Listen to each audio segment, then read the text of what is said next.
Thanks for tuning in to Addiscope, where we talk about business, sports, and marketing. I'm Brian Cristiano, CEO of Bold Worldwide, and this is episode number 66. Are Super Bowl ads worth the price? Sports marketing expert Brian Cristiano. Brian Cristiano. Sports fans are arguably the most passionate people probably on the face of this planet. Marketers and advertisers and brands always have to keep in mind, you have to play to the state of your audience. If you're not passionate, do something else.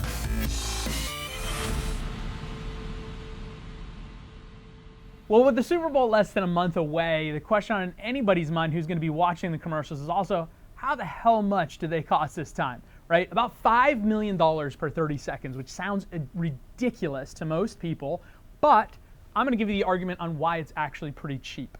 You've got advertisers like Toyota, Taco Bell, Wix, LG, then you've got the old standbys, of course, Snickers, Bud Light, etc. They're all going to be in there this year, and it's expected to, of course, always sell out. But why is it that the Super Bowl can charge such a premium, $5 million for 30 seconds? It seems absurd. But here's why, right? It's all about attention.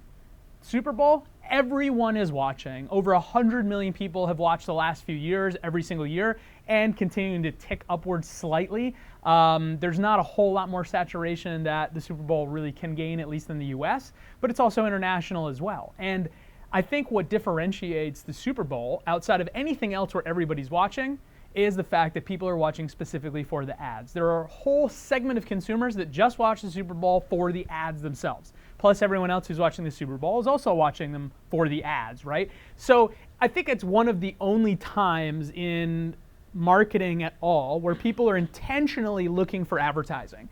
And that is why the ads are worth so much. That's why they can charge $5 million, because it's not just the volume of people that are going to watch. It's that we know that almost all of the people that are watching are also going to see the ads, and they're going to be paying very close attention to it. But not only that, it's not just about the 100+ million people that are going to watch those 30 seconds from these brands. It's also about the time that is gained before and after the Super Bowl. Because as we've seen over the last few years, advertisers are now releasing the spots earlier and earlier. We're going to probably start to see some of the ads over the next couple of weeks.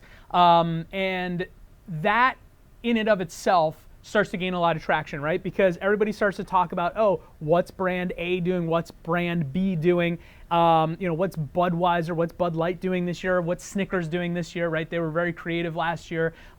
What's Wix going to do? Are they going to be creative? I know last year some of the insurance companies kind of took a little bit of flack for going a little bit too far down the emotional side, the negative emotional side. And this year, what are they going to do? Are they going to mix it up? Are they going to make things serious? Are they going to make it really fun and entertaining? I think every single year, any of the brands that perform really well, that get the most attention, they're really funny, they're entertaining, and they appeal to the mass audience. Because you have to keep in mind that you are putting an ad out in front of a state of audience that is drinking, they're having fun, they're partying, they're watching a game, they're eating food. They don't want to think about insurance in that way, right? So I think even though, yes, maybe people talked about it more after the Super Bowl, I still think that has less value than connecting with people right there in the game. Now, the hundreds of thousands and millions of people that are going to potentially see some of these ads before the Super Bowl even launches, that alone is worth a lot of money. And then if they can put the creativity in the right place and connect with that target consumer, the general audience that's also interested in watching the Super Bowl, now you're going to get people to talk about it up to the Super Bowl, and then you're going to get them to watch it at the Super Bowl. And I think some of the brands that do a really good job are the ones that maybe buy more than 30 seconds, right? And have a few slots, like Bud Light or Budweiser is always very good at this. So maybe they can release one of the commercials that kind of teases what's going on so people start talking about it earlier, but then they can kind of keep close to their chest the other spots that are only going to air initially during the Super Bowl. So it still kind of creates some of that excitement. But obviously, to do that, you got to have a lot of money, right? You're going to run 3 ads, that's $15 million approximately. That's not even inclusive of the production budget, which is probably in the millions itself. So it's very expensive to do this. But brands that are large enough, Fortune 500 companies that have the marketing prowess and the marketing budget to move forward with this kind of a media buy, this is a no-brainer. I think it's absolutely worth every penny and more. I actually think the Super Bowl could probably charge maybe $5.5, $6 million, and they'd probably still sell out. But there needs to be a little bit of growth, and I think that's going to continue. I think it's also at their benefit that advertisers are a bit confused right now, right?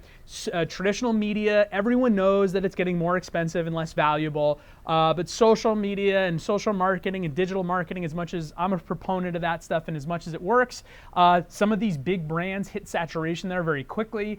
They're not exactly sure where to go and where the money's best spent. So the Super Bowl is actually the perfect opportunity for these brands because they can gain a lot of social traction, a lot of people talking at the water cooler before and after the big game, but then of course also the prestige that comes with being in the Super Bowl, which I think is a big part of it, right? If your ad is in the Super Bowl, that's big news. People are going to talk about that. And if your creative's good enough and you make a good enough ad, people are going to talk about it for weeks before and weeks after, which is way more than you could buy with $5 million in digital marketing or anywhere else. So I think it's a steal. It's going to be interesting to see what happens over the next few weeks, who starts releasing what ads and who starts to kind of create the most buzz. There's always somebody that sneaks in the back door, doesn't buy a Super Bowl commercial, but does something very unique or interesting online or through social. So we'll keep an eye out for that too.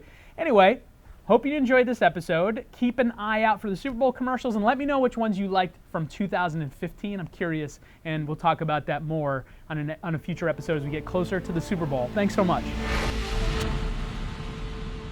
Thanks so much for watching episode 66 of Atascope. Please make sure to like, comment, and share because that's how more people find out about the show and that's how we get better guests, more information, and better things going on. The show's going to continue to grow if you help me help you make some content. Anyway, please make sure to subscribe to the YouTube channel. I really appreciate it. Keep tuning back in.